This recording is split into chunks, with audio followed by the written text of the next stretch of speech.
হঠাৎ একদিন গ্রামের এক ছেলে এসে দুই সিএম এর সামনে থেকেই তাদের দুই মেয়েকে কিডন্যাপ করে নিয়ে যায়। কিন্তু কেন? এই কিডন্যাপিং এর পেছনে রয়েছে মহৎ টুইস্টে ভরা একটি রহস্য, যেটা জানলে তোমরাও অবাক হয়ে যাবে। কথা বলছি 2023 সালে রাম পোথিনেনি অভিনীত স্ক্যান্দা দ্য অ্যাটাকার মুভিটির। মুভিটি আইএমডিবিতে 8.5 আউট অফ 10 রেটিং পেয়েছে। তাহলে আর কথা না বাড়িয়ে চলো শুরু করা যাক।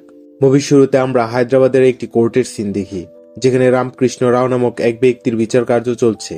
তার বিরুদ্ধে অভিযোগ ছিল যে সে তার অফিসের কর্মরত 10 জন মেয়েকে নির্মমভাবে হত্যা করেছে। এমনকি ওই হত্যার দায় সে আরো 25 জন নিরপরাধ মানুষের উপর চাপিয়ে দিয়েছে। এমনকি তার বিরুদ্ধে ড্রাগ ব্যবসার অভিযোগ রয়েছে।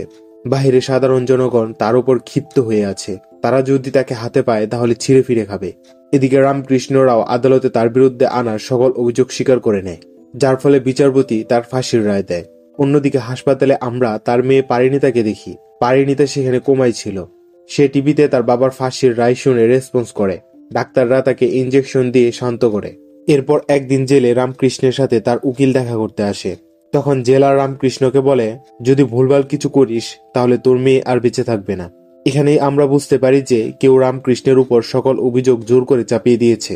তার উকিল কেসটি আবার চালু করার জন্য তার স্বাক্ষর নিতে এসেছে।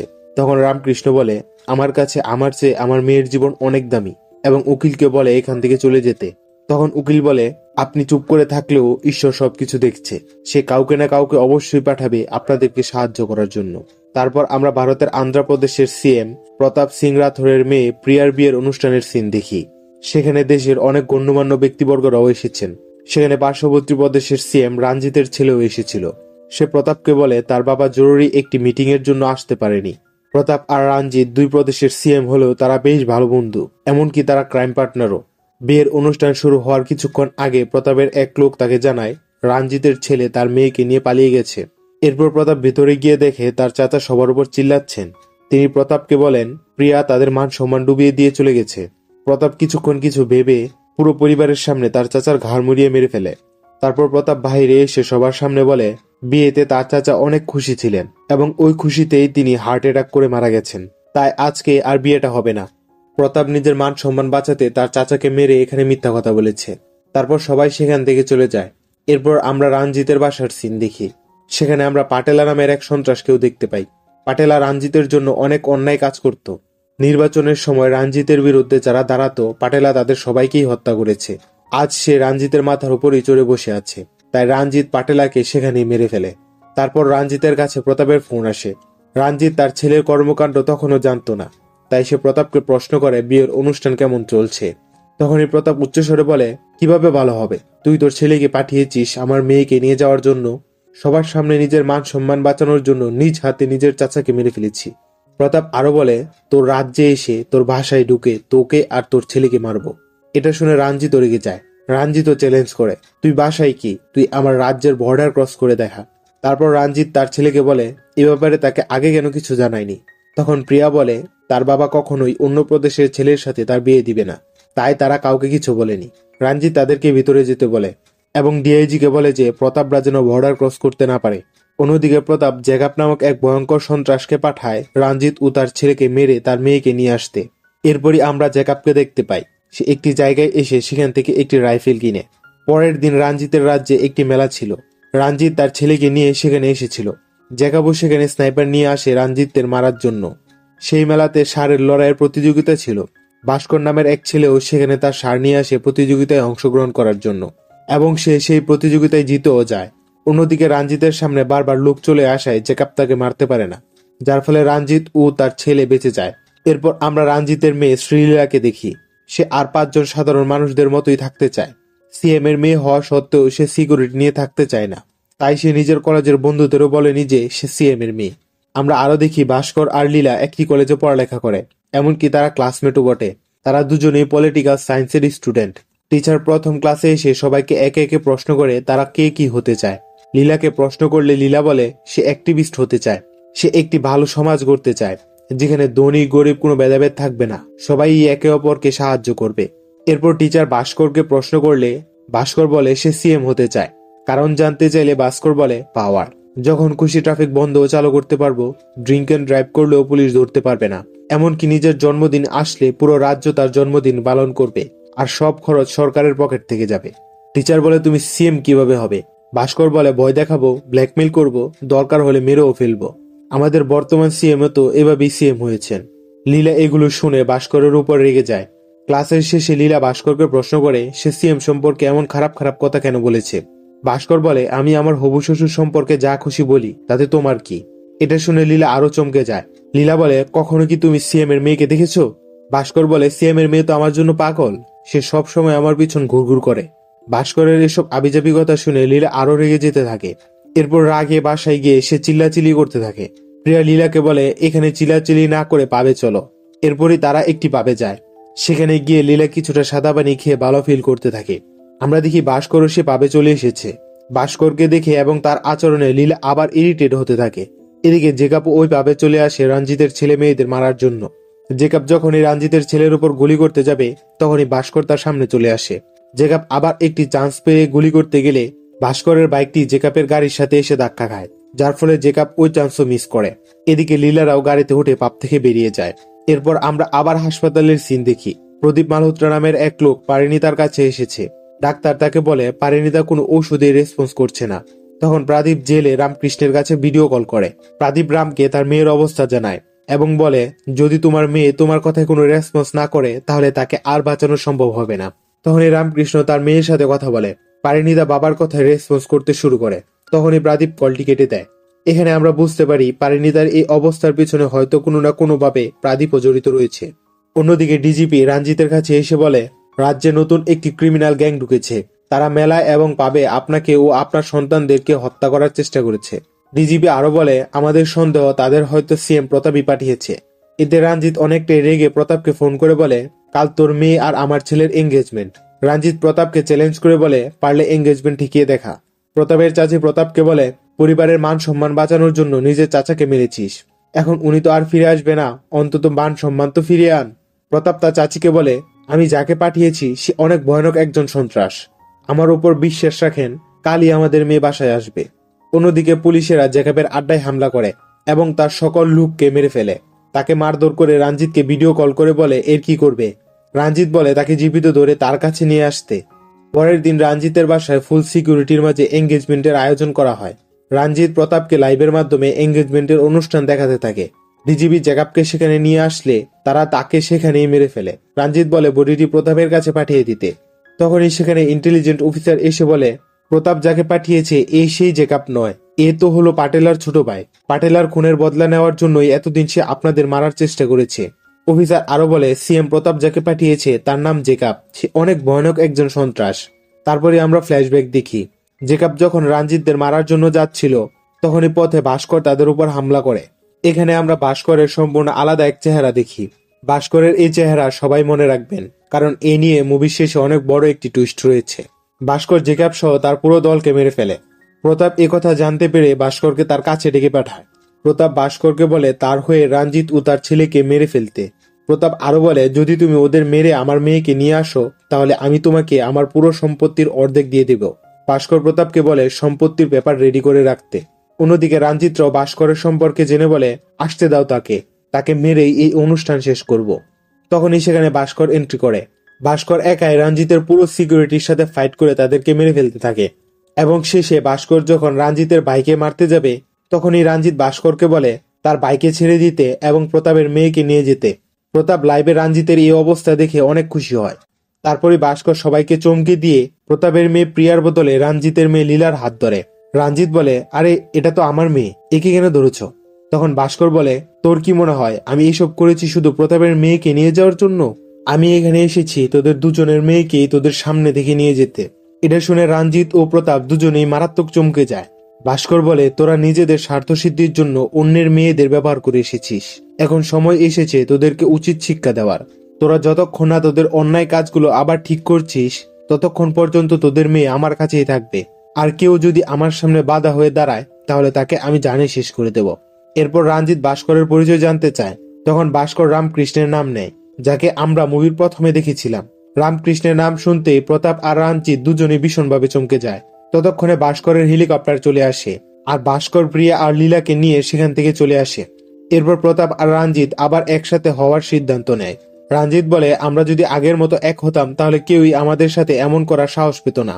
অন্যদিকে ভাস্কর লীলা আর প্রিয়াকে নিয়ে একটি গ্রামে যায়, যেখানে পুরো গ্রাম তাদেরকে স্বাগত জানায়। লীলা এইসব দেখে অবাক হয়ে যায়। তারপর আমরা ভাস্করের বাবা মণিকান্তকে দেখি। লীলা বলে, ভাস্কর দুটি মেয়েকে কিডন্যাপ করে এনেছে আর আপনারা তাকে বাহবা দিচ্ছেন। তখন মণিকান্ত লীলাকে একটি কাহিনী শোনাতে থাকে। ফ্ল্যাশব্যাকে আমরা আবার রামকৃষ্ণ রাওকে দেখি। রামকৃষ্ণ ভারতের একজন সৎ ও সফল বিজনেসম্যান। রিসেন্টলি সে একটি ইন্টারন্যাশনাল অ্যাওয়ার্ডও পেয়েছে, তাই সব নিউজ চ্যানেল তারই ইন্টারভিউ নিচ্ছিল। এরপরে আমরা সিএম প্রতাপ ও রঞ্জিতকে দেখি। তারা ক্ষমতা ব্যবহার করে সাধারণ জনগণের হক লুটে কালো টাকার সাম্রাজ্য গড়ে তুলেছে। তাদের সাম্রাজ্য এতটাই বড় যে তাদের কালো টাকার পরিমাণ প্রায় 5 লক্ষ কোটি টাকা। এখন তারা এই কালো টাকা লন্ডারিং এর মাধ্যমে হোয়াইট মানি করতে চায়। তাই তারা দিল্লি থেকে প্রদীপ মালহোত্রা নামক একজন অ্যাডভাইজারকে হায়ার করে। এই প্রদীপকে আমরা পারিণীতার সাথে দেখেছিলাম। প্রদীপ তাদের কথা শুনে বলে, এত বড় পরিমাণে টাকা লন্ডারিং করতে সময় লাগবে প্রায় 3 বছর, কিন্তু সামনে নির্বাচন হওয়ার কারণে আপনাদের হাতে শুধু 6 মাসের সময় রয়েছে এবং এত কম সময়ে লন্ডারিং করার একটি উপায় রয়েছে। প্রদীপ তাদেরকে রামকৃষ্ণের ছবি দেখিয়ে বলে, এত কম সময়ে এত টাকা ব্ল্যাক মানি থেকে হোয়াইট মানি করার একমাত্র উপায় হলো এই রামকৃষ্ণ। আপনারা যদি এর মাধ্যমে লন্ডারিং করেন তাহলে কেউই আপনাদেরকে সন্দেহ করবে না, কারণ পুরো ভারতবাসী তাকে অনেক বেশি ভালোবাসে। এরপর তারা রামকৃষ্ণের সাথে যোগাযোগ করার চেষ্টা করে, কিন্তু পারে না, কারণ রামকৃষ্ণ একটি বিয়ের অনুষ্ঠানে যাচ্ছিল। এরপর আমরা দেখি রামকৃষ্ণ তার পরিবারের সবাইকে নিয়ে তার ছোটবেলার বন্ধুর মেয়ের বিয়ের অনুষ্ঠানে যাচ্ছে। এখানে আমরা জানতে পারি যে ভাস্করের বাবা মণিকান্তই রামকৃষ্ণের ছোটবেলার বন্ধু। মণিকান্ত রামকৃষ্ণ ও তার পরিবারকে স্বাগত জানায়। তারা রামকৃষ্ণকে দেখে অনেক খুশি হয়। রামকৃষ্ণ মণিকান্তের কাছে ভাস্করের ব্যাপারে জানতে চায়। মণিকান্ত বলে, ভাস্কর স্ট্যামফোর্ড ইউনিভার্সিটিতে পড়ালেখা করত, কিন্তু ফাইনাল এক্সাম ক্লিয়ার করতে পারেনি, তাই দেশে ফিরে এসেছে। মণিকান্ত ভাস্করের সাথে রামকৃষ্ণের পরিচয় করিয়ে দেয়। তারপর পারিণীতার সাথে যখন ভাস্করের দেখা হয়, তখন কিছু একটার কারণে পারিণীতা ভাস্করের দিকে অবাক দৃষ্টিতে তাকিয়ে থাকে। মণিকান্ত ভাস্করকে ডেকে বলে, রামকৃষ্ণরা অনেক বছর পর গ্রামে এসেছে, এমন কিছু করো যাতে তারা প্রতিটি মুহূর্ত এনজয় করে। কথা মতো ভাস্কর পুরো গ্রামকে সাথে নিয়ে রামকৃষ্ণদের আপ্যায়ন করে। অনুষ্ঠানের মাঝে মাঝে পারিণীতা কাকের জন্য ভিডিও কলে ভাস্করকে দেখাতো। বিয়ের অনুষ্ঠানের শেষে মণিকান্ত যখন রামকৃষ্ণকে বিদায় জানাচ্ছিল, তখন রামকৃষ্ণ ভাস্করকে ডেকে বলে, আমি জানি তুমি স্ট্যামফোর্ড ইউনিভার্সিটির টপার, এমনকি একটি বড় কোম্পানি দর্শকের বড় একটি স্যালারিতে তোমাকে চাকরিও অফার করেছিল, কিন্তু তুমি সেটা রিজেক্ট করে গ্রামে ফেরত এসে মিথ্যা কথা কেন বলেছ। এটা শুনে সেখানে সবাই অবাক হয়ে যায়। তখন ভাস্কর বলে, আমি যদি চাকরি করতে বিদেশে থেকে যেতাম তাহলে বাবা মার দেখাশোনা কে করত? যদিও বাড়িতে অনেক চাকর থাকতো, তারা কি নিজের ছেলের মতো তাদের দেখাশোনা করতে পারতো? আমি মিথ্যে কথা বলেছি যাতে আমি আমার বাবা মার সাথে থাকতে পারি। আমি জানতাম যদি আমি সত্যি কথা বলতাম তাহলে তারা কোনোভাবেই আমাকে গ্রামে আসতে দিত না। আমি আমার বয়স্ক বাবা মার লাঠি হতে চাই। এইসব শুনে রামকৃষ্ণ বলে, আমি গ্রামে এসেছিলাম আমার সবচেয়ে কাছের বন্ধুর সাথে দেখা করতে, কিন্তু এখানে এসে আমি দুনিয়ার সবচেয়ে ভালো সন্তানের দেখা পেলাম। এরপর আমরা রঞ্জিতের গেস্ট হাউসের সিন দেখি। সেখানে তারা রামকৃষ্ণের সাথে মিটিং এ বসে। সেখানে প্রদীপও ছিল। রঞ্জিতরা রামকৃষ্ণকে মানি লন্ডারিং এর ব্যাপারে বলে। তারা রামকৃষ্ণকে বলে যে সে যা চাইবে তাকে তাই দেওয়া হবে। যদি সে একটি গোটা শহরও চায় তাহলে তাকে তাও দেওয়া হবে। রামকৃষ্ণ এত ভালো অফার পেয়েও তাদেরকে না করে দেয়। পরে তারা রামকৃষ্ণকে ভয় দেখানোর চেষ্টা করলে রামকৃষ্ণ বলে, পিএম পর্যন্ত আমার পরিচয় আছে, চাইলে 2 মিনিটে মিটিংও ফিক্সড করতে পারবো। এটা বলেই রামকৃষ্ণ সেখান থেকে চলে যায়। রঞ্জিত ও প্রতাপরা রামকৃষ্ণের উপর ক্ষিপ্ত হয়ে যায়। তারপর তারা প্রদীপের সাথে মিলে পরিকল্পনা করে রামকৃষ্ণের আত্মসম্মান ধুলোয় মিশিয়ে দিবে এবং তার সকল বিজনেস ধ্বংস করে দিবে। তারপর তারা প্ল্যান মতো রামকৃষ্ণের অফিসে ড্রাগস ঢুকিয়ে দেয়। এরপর নিজেদের পালতু পুলিশদের অফিসে পাঠিয়ে রেড করায় এবং রামকৃষ্ণের সকল অফিস সিল করে বন্ধ করে ফেলে। এমনকি তারা রামকৃষ্ণের অফিসের কয়েকজন মেয়েকে ভয় দেখিয়ে মিডিয়ার সামনে মিথ্যা কথা বলতে বলে। তারা বলে রামকৃষ্ণ তাদের দিয়ে বিদেশি ক্লায়েন্টদের সাথে অনৈতিক কাজ করাতো। এরপর প্রতাপ তার লোকদের দিয়ে ওই মেয়েগুলোকে ও তার কিছু কর্মচারীদের মেরে ফেলে এবং সেই লোকদের মিডিয়ার সামনে পুলিশের হাতে তুলে দেয়। প্রতাপের লোকেরা বলে রামকৃষ্ণের বিরুদ্ধে কথা বলায় রামকৃষ্ণের আদেশে তারা এদেরকে মেরে ফেলেছে। এরপরে পুলিশ রামকৃষ্ণকে তার বাসায় অ্যারেস্ট করতে আসে। রামকৃষ্ণ ভালো ভালোই পুলিশের কাছে সারেন্ডার করে, তবুও পুলিশ তাকে মারতে মারতে নিয়ে যায়। রামকৃষ্ণকে জেলে দেওয়ার পর রঞ্জিত ও প্রতাপ রামকৃষ্ণের কোম্পানি হাতিয়ে নেওয়ার কথা বলে। প্রদীপ তাদের বারণ করে বলে, এখন রামকৃষ্ণের কোম্পানির উপর সকল মিডিয়ার নজর রয়েছে, এখন যদি কোনো উল্টাপাল্টা কাজ করা হয় তাহলে সব প্ল্যান ভেস্তে যাবে। প্রদীপ আরো বলে, এমন কিছু করতে হবে যাতে রামকৃষ্ণ সকল অপরাধ স্বীকার করে নেয়, তাহলেই আপনারা আপনাদের কাজ করতে পারবেন। তারপর রঞ্জিত আর প্রতাপের লোকেরা জেলে রামকৃষ্ণকে জোর করে অপরাধ স্বীকার করে নিতে। রামকৃষ্ণ তাদেরকে না করে দেয়, তাই তারা পাইনে থেকে ধরে নিয়ে এসে রামকৃষ্ণের সামনে তাকে মারতে থাকে। নিজের মেয়ের এই খারাপ অবস্থা দেখে রামকৃষ্ণ সকল অপরাধ স্বীকার করে কাগজে সাইন করে দেয়। রঞ্জিতের ভাই বলে, যদি তুই কোর্টে নিজের মুখ খুলিস তাহলে তোর মেয়েকে আমরা জানে মেরে দেব। এরপরই আমরা বর্তমানে ফেরত আসি। লীলা আর প্রিয়া মণিকান্তের মুখে তাদের বাবাদের অপকর্মের কথা শুনে কেঁদে ফেলে। মণিকান্ত বলে, যতক্ষণ না তোমাদের বাবা এখানে এসে সকল অপরাধ স্বীকার করে রামকৃষ্ণকে জেল থেকে ছাড়িয়ে আনছে, ততক্ষণ পর্যন্ত আমরা তোমাদেরকে এখান থেকে যেতে দিব না। লীলা বলে, এসব করতে গিয়ে যদি আপনার ছেলের কিছু হয়ে যেত? মণিকান্ত বলে, ন্যায় ও সত্যের জন্য লড়াই করতে গিয়ে যদি আমার ছেলে মারাও যেত তাহলে তার উপর আমার গর্ব হতো। তারপর লীলা বলে, আমি আপনাদের কষ্ট বুঝতে পারছি। আমাদের বাবাদের কাছে তো 2টি রাজ্যের ক্ষমতা রয়েছে, আর আপনারা গ্রামের লোকেরা কিভাবে তাদের সাথে লড়াই করবেন? মণিকান্ত এর কোনো উত্তরই দেয় না। তারপর আমরা প্রতাপ আর রঞ্জিতকে দেখি। প্রদীপ পারিণীতার হাসপাতাল থেকে তাদের সাথে ভিডিও কলে কথা বলছিল। প্রদীপ বলে, রামের মেয়েকে কোমায় পাঠিয়ে আমরা অনেক বড় ভুল করেছি। পারিণীতা জাগার আগেই যদি তারা তোমাদের মেয়েকে ব্যবহার করে কোর্টে তোমাদের বিরুদ্ধে সকল কিছু প্রমাণ করে দেয় তাহলে তোমরা দুজনই শেষ হয়ে যাবে। তখন প্রতাপ বলে, এতদিন তুমি যা দেখেছো তা তো কিছুই নয়, এখন তুমি আমাদের আসল খেলা দেখবে। প্রতাপ আরো বলে, দুনিয়ার কোনো ক্ষমতাই এখন আমাদের আটকাতে পারবে না। তাদের কথা শেষ হওয়ার আগেই মণিকান্ত সেখানে আসে। মণিকান্ত তাদের জন্য গ্রাম থেকে কিছু আচার নিয়ে আসে। তারপর মণিকান্ত বলে, আপনাদের মেয়েকে আমার ছেলেই কিডন্যাপ করেছে। রঞ্জিত তার এখানে আসার কারণ জানতে চায়। মণিকান্ত বলে, আসন্ন 31 তারিখে আমাদের গ্রামে একটি পুজোর আয়োজন করা হয়েছে। এবারের পুজোটি খুব ধুমধামে করা হবে, কারণ এবার রামকৃষ্ণ সেই পুজোতে অংশগ্রহণ করবে। প্রতাপ বলে, তোমাদের উৎসবের জায়গা আমি শ্মশানে পরিণত করে দেব। মণিকান্ত হেসে বলে, আপনারাই তো আমাদের গ্রামের উত্তরের নারকেল বাগানে ক্রিমিনাল ফোর্স পাঠিয়েছেন, আবার দক্ষিণ দিকের ফ্যাক্টরিতে কমান্ডো টিম পাঠিয়েছেন, এমনকি জেল থেকে দাগি আসামি বের করে পুলিশের পোশাকে আমাদেরকে মারতে পাঠিয়েছেন। কিন্তু ওদের গ্রামের ভিতর ঢুকতে হলে তো আগে আমার ছেলেকে পার করতে হবে। লাইফ এনকাউন্টার ও মৃত্যুর খেলা দেখতে আপনাদের অনেক ভালো লাগে, তাই না? তাহলে পিছন ফিরে দেখুন। মণিকান্ত ড্রোন ক্যামেরায় লাইভে তাদের সবকিছু দেখায়। ভাস্কর একাই ক্রিমিনাল ফোর্সের সাথে লড়াই করে তাদেরকে মেরে ফেলে। তারপর ফ্যাক্টরির ভিতরে কমান্ডো টিমকেও মেরে ফেলে এবং শেষে পুলিশের পোশাকে আসা দাগি আসামিদেরকেও মেরে ফেলে। এরপর মণিকান্ত রঞ্জিত আর প্রতাপকে বলে, তোমাদের কাছে 1 সপ্তাহের সময় আছে। আমার বন্ধুকে নির্দোষ প্রমাণ করে 31 তারিখে উৎসবে নিয়ে আসবে। আর মনে রেখো, প্রয়োজনে আমরা শত্রুদেরও আচার বানাতে পারি। এসব বলে মণিকান্ত সেখান থেকে চলে আসে। এর পরের দিনই রামকৃষ্ণের উকিল তার কাছে যায়। উকিল বলে, এতদিন আপনি আপনার মেয়েকে বাঁচানোর জন্য সবকিছু মুখ বুজে সহ্য করেছেন, এখন সে সুরক্ষিত আছে। আপনি আমাকে কেসটি রিওপেন করার পারমিশন দিন। উকিল বলে, কেউ হাসপাতালের গুন্ডাদের মেরে পারিণীতাকে সেখান থেকে নিয়ে গেছে। নিজের মেয়ে সুরক্ষিত আছে জেনে রামকৃষ্ণ কেসটি রিওপেন করার পারমিশন দিয়ে দেয়।